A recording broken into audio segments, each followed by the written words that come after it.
अस्सलाम वालेकुम वरहमतुल्लाहि वबरकातुहू। आज हम बात करने वाले हैं एक बहुत ही इम्पोर्टेंट सवाल पर कि रमज़ान के रोज़े क्यों रखे जाते हैं।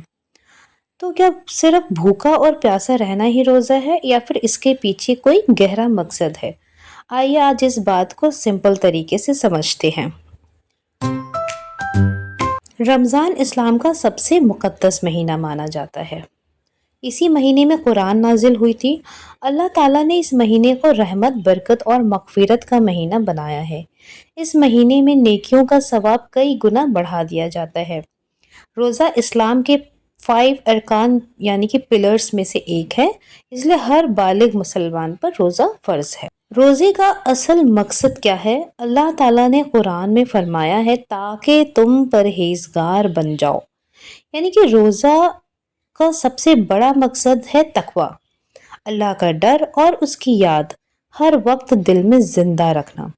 जब एक इंसान सुबह से शाम तक भूखा और प्यासा रहता है तो वो सिर्फ खाने से नहीं रुकता, बल्कि वो झूठ से भी रुकता है, गुस्से से भी रुकता है और बुरी बातों से भी रुकता है। रोज़ा हमें क्या सिखाता है? रोज़ा हमें कंट्रोल करना सिखाता है, अपने नफ्स पर कंट्रोल करना।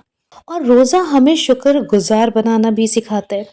अच्छा सोचिए, जब हमें सिर्फ कुछ घंटों की भूख बर्दाश्त नहीं होती तो उन लोगों का क्या हाल होता होगा जो रोज़ भूखे सोते हैं। रोज़ा हमें गरीबों का एहसास दिलाता है, हमें सिखाता है कि हम अल्लाह की हर नेमत का शुक्र अदा करें।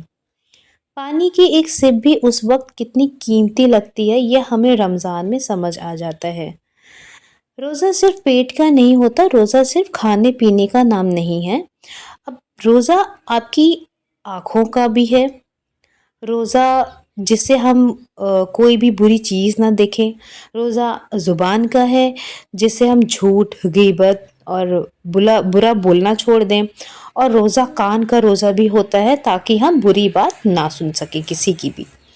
यानी पूरा जिस्म अल्लाह की इताअत में हो जाए, यही असल रोज़ा है। रमज़ान माफ़ी का महीना भी है। इस महीने में अल्लाह अपने बंदों को माफ़ करता है। जो सच्चे दिल से तौबा करे, अल्लाह उसके गुनाह मिटा देता है।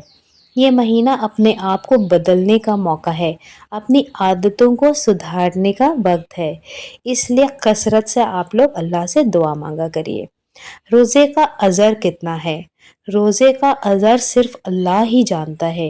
एक हदीस में आया है कि अल्लाह फरमाते हैं, रोज़ा मेरे लिए है और मैं ही इसका बदला दूंगा। तो सोचिए, जब रिवॉर्ड खुद अल्लाह देगा तो वो कितना बड़ा होगा। क्या सिर्फ भूखा रहना ही रोज़ा है? अगर कोई सिर्फ भूखा रहे लेकिन झूठ बोले, लड़ाई करे, गीबत करे, तो उसका रोज़ा अधूरा रह जाता है। इसलिए आप लोग इन सब चीज़ों से बचिए। इसलिए रमज़ान हमें सिर्फ भूखा रहना नहीं बल्कि अच्छा इंसान बनना भी सिखाता है। अच्छा, तो हम रमज़ान के रोज़े हम किस लिए रखते हैं? अल्लाह की रज़ा के लिए रखते हैं, अल्लाह को राज़ी करने के लिए रखते हैं और तकवा हासिल करने के लिए रखते हैं, अपने आप को सुधारने के लिए, गरीबों का एहसास करने के लिए और सबसे बड़ी चीज़ गुनाहों की माफ़ी पाने के लिए। तो आप लोग ये समझिए कि रमज़ान एक तरह से एक ट्रेनिंग कैंप है जो हमें एक बेहतर मुसलमान और बेहतर इंसान बनाता है। अल्लाह हम सबको रमज़ान की बरकतों से माला माल करे। आमीन या रब्बुल आलमीन।